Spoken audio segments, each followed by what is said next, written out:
The WNBA didn't just get a new star when Caitlin Clark walked into the league. It got a ratings engine, a cultural flashpoint, and the most scrutinized whistle women's basketball has ever seen. From her rookie year on, every bump, shove, and no call around Clark became a referendum on how the league wanted its product to look.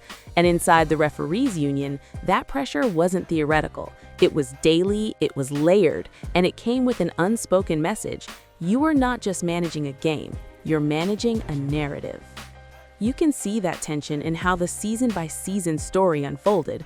Early on, Clark drew plenty of contact, but sat only 11th in fouls drawn, despite being the league's most hunted ball handler and the rookie teams were building entire game plans around.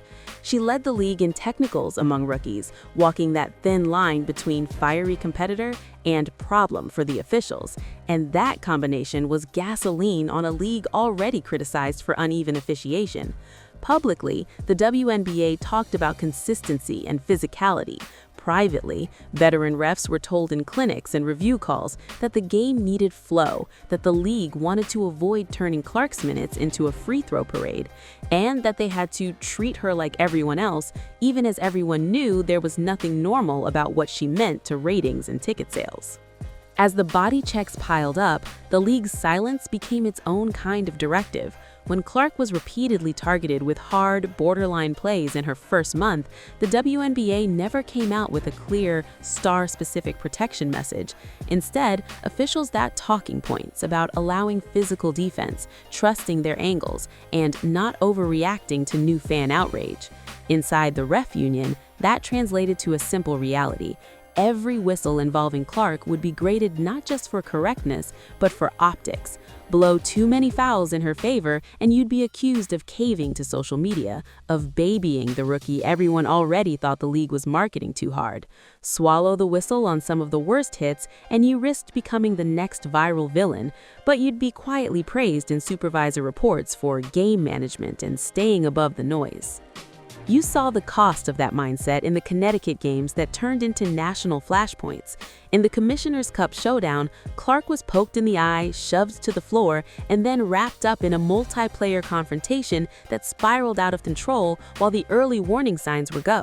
The league later admitted officials lost control of the situation and missed key fouls that could have cooled everything down, and that admission was basically a confession that the philosophy of letting physicality go until it boiled over had failed. For refs inside the union, that post-game statement felt like a classic league move. Ask you to walk the line they drew, then step back and say you fell. The union reps heard from members who felt thrown under the bus, graded harshly after being told all season to keep the game rugged and playoff level for the sake of entertainment. And that was just one incident in a pattern that kept dragging the officiation conversation back to Clark. A suspended ref here, an internal review there, film sessions where Clark's drives were slowed down frame by frame to question whether her falls were selling contact or the result of defenders getting away with too much. Every time a controversy hit the airwaves, the union's private calls with supervisors grew more pointed. Supervisors stressed standardization and rule application, but the examples clipped for training weren't random. They were often Clark possessions, because that's where the league's temperature was hottest. It created a warped kind of gravity. Even if the rulebook didn't change, the footage chosen for critique quietly told refs what the league wanted more of and what they wanted less of when Clark was involved. Then there was the discipline and the public perception. When Clark joked about the refs not being able to stop us in a social media comment, she got fined. A small monetary hit, but a huge symbolic one. That fine signaled that criticizing officiating around her games was going to be policed tightly, even as coaches and teammates publicly called out bad officiating and egregious non-calls that left her on the floor. For the union, that mixed messaging was glaring. The league wanted officials framed as authority figures whose integrity couldn't be lightly questioned, but it was also allowing a season-long narrative that Clark was being targeted without equal protection. The result was a kind of defensive posture among refs. Some doubled down on staying stoic and detached around her, while others felt like every interaction might end up on a meme page or talk show. That's where the unspoken rules really took shape. If you were assigned to an Indiana game, you knew certain expectations without anyone putting them in an email. Don't get baited into makeup calls just because the crowd goes crazy when Clark hits the deck. Don't give her extra leeway on complaints just because of who she is. Technical fouls had to look consistent, which is how you end up with a rookie star already near the top of the league in techs, even as her minutes drive national ratings. Don't become the story by ejecting a physical opponent, unless the contact is absolutely undeniable on replay, because every borderline flagrant involving her will be chopped up on national debate shows within an hour. No one needed to write those sentences down. They were reinforced in clip sessions, in whispered advice from veteran referees, in the quiet way supervisors nodded or frowned at certain choices. The irony is that Clark's presence exposed a problem that was bigger than her, just like some analysts pointed out.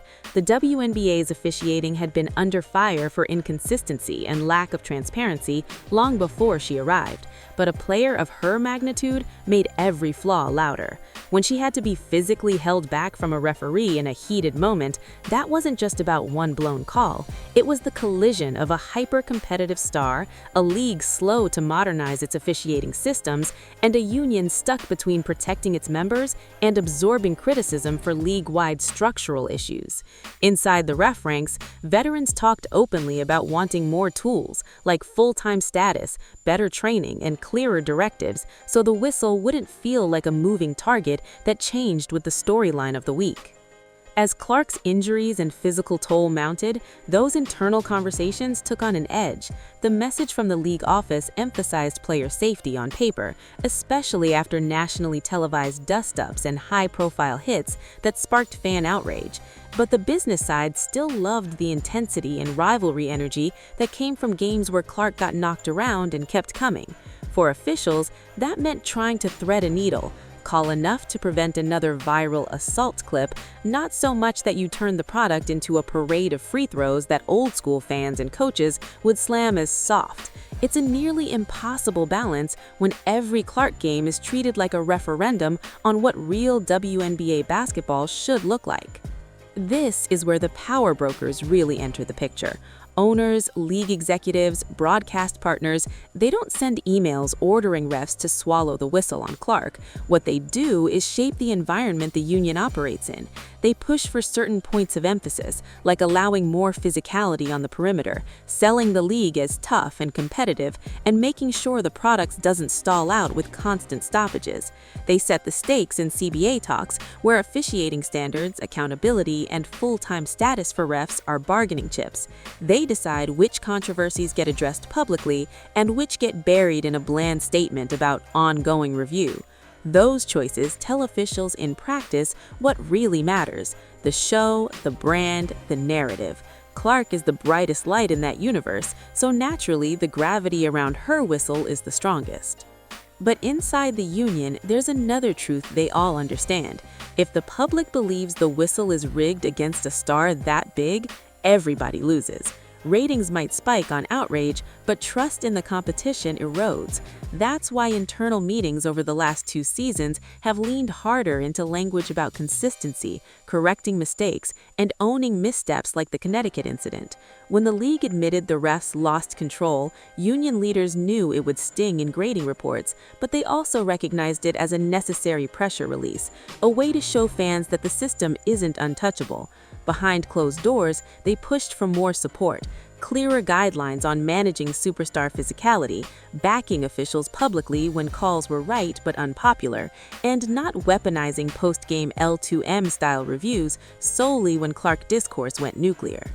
At the individual level, referees have had to evolve with Clark in real time. They've watched film on how defenders body her up 30 feet from the basket, how she sells contact without always flopping, and how her frustration boils over when she feels like she's officiated differently from other stars.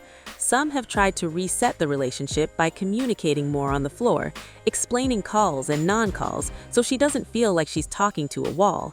Others keep their distance, hoping that by staying impersonal, they'll avoid becoming the subject of the next viral clip. The union's message has been to lean on professionalism, but that's easier said than done when one player sits at the crossroads of old guard WNBA culture and the new casual fan wave she brought with her. What they knew inside the union was never a single smoking gun memo about targeting Caitlin Clark. It was more subtle and more powerful than that. They knew she was the league's biggest economic engine and its biggest officiating headache. They knew supervisors were going to dissect every frame of her most controversial plays. They knew the league office was hypersensitive to accusations that she was being protected or punished for who she was. And they knew from the first night she put on an Indiana Fever jersey that their jobs had quietly changed, that every whistle around her would carry weight far beyond the box score.